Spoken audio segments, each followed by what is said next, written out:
Boa noite, alunos e alunas. Bem-vindos à aula de Direito Constitucional. Como a gente viu na aula de ontem, né, começamos a estudar algumas particularidades envolvendo os Estados-membros. E na aula de hoje, especificamente nesse primeiro pedaço, essa primeira parte da aula, nós vamos ver outros dois pontos fundamentais para a compreensão dos Estados-membros a partir dessa leitura constitucional. Então, nesse primeiro momento, veremos como os Estados-membros eles criam as regiões metropolitanas.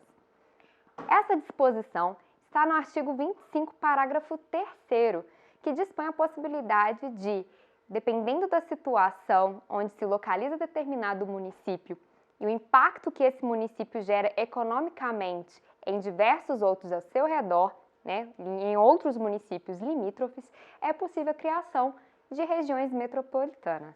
Essa figura de regiões metropolitanas, ela surgiu na realidade na Constituição de 1967 e basicamente era uma competência atribuída à União. O Constituinte de 1988 entendeu por bem deixar a critério dos Estados-membros, verificando, né, de acordo com caso a caso, né, dos seus próprios municípios, das particularidades dos municípios que compõem esses estados, estabelecer essas regiões metropolitanas. Quero que vocês tenham em mente que passo fundamental para se instituir uma região metropolitana é que ela seja criada mediante uma lei complementar estadual. E o objetivo principal da instituição de uma região metropolitana por um estado-membro é garantir, principalmente, a esses municípios limítrofes a integração para organização, planejamento e execução de funções públicas. Ou seja, busca-se criar com a região metropolitana uma forma de que esses municípios que sejam limítrofes, em conjunto, possam deliberar as melhores soluções para a prestação de serviços públicos à população. Vou dar um exemplo. Temos hoje aqui o município de Belo Horizonte, né, que dada a sua importância econômica, né, seu polo industrial, ele se agrega a vários outros municípios limítrofes, que com ele compõem essa base territorial em Minas Gerais de produção, por exemplo, industrial. E nós temos vários municípios limítrofes aqui a Belo Horizonte. Temos, por exemplo, Contagem, Betim, Nova Lima. E todos esses municípios, em conjunto, eles traçam determinadas diretrizes para a persecução de serviços públicos. Por exemplo, o serviço público de transporte. Há um consórcio intermunicipal, por exemplo, que liga, né, diversos ônibus ligando essas cidades justamente para facilitar, né, o deslocamento da sua própria população, que às vezes, né, trabalha em Belo Horizonte, mas mora em Nova Lima. O objetivo, então, é justamente trazer para a população a prestação de serviços públicos com qualidade. Mas não significa que, pelo simples fato, né, desses municípios limítrofes comporem uma região metropolitana, que essa região metropolitana tenha personalidade jurídica. Elas não têm e elas não constituem órgãos da administração pública. Cada município continua dotado com suas próprias características e com a sua própria autonomia. A ideia é justamente a reunião desses municípios limítrofes para tomar as melhores decisões administrativas na prestação de serviços públicos à população. Entendido, então, o que vem a ser regiões metropolitanas?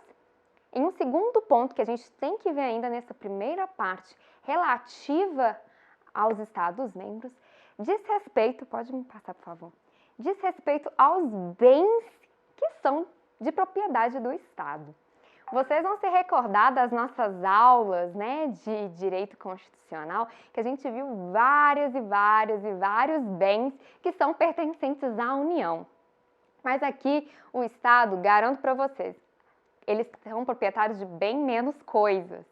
E a gente precisa lembrar sempre do que pertence à União, porque de uma forma excludente, os demais pertencem ao Estado. O primeiro grande bem que é de propriedade do Estado são todas aquelas águas superficiais que estejam dentro do seu território, ou seja, determinado rio que corte apenas o Estado, cachoeiras, lagos, lagoas. Tranquilos? Porque a gente lembra da aula relativa aos bens da União. Se porventura um rio cortar mais de um estado, ou se esse rio fizer fronteira entre o Brasil e outro país, são bens pertencentes à União. Então, será bens do estado apenas aquela corrente de água que transita nos limites geográficos do seu território. Além disso, temos também as áreas que foram afetadas para o estado em ilhas oceânicas.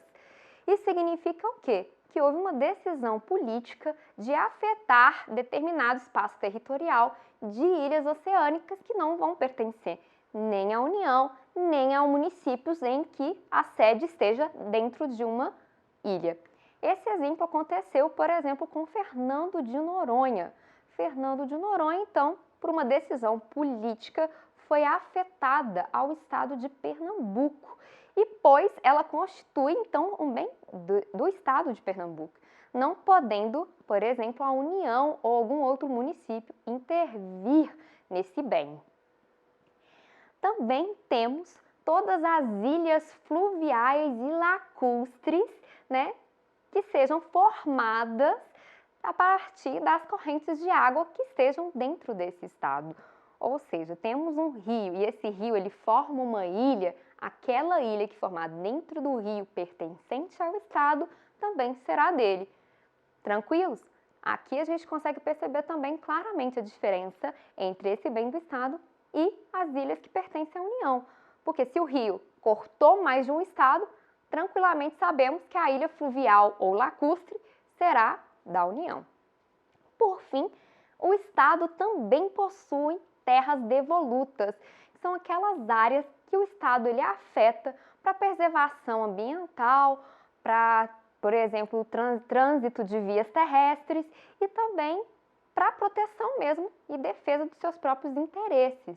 Nesses casos, da mesma forma como a União, esses bens eles não podem, né, sofrer nenhum tipo de alienação e exploração por parte do particular.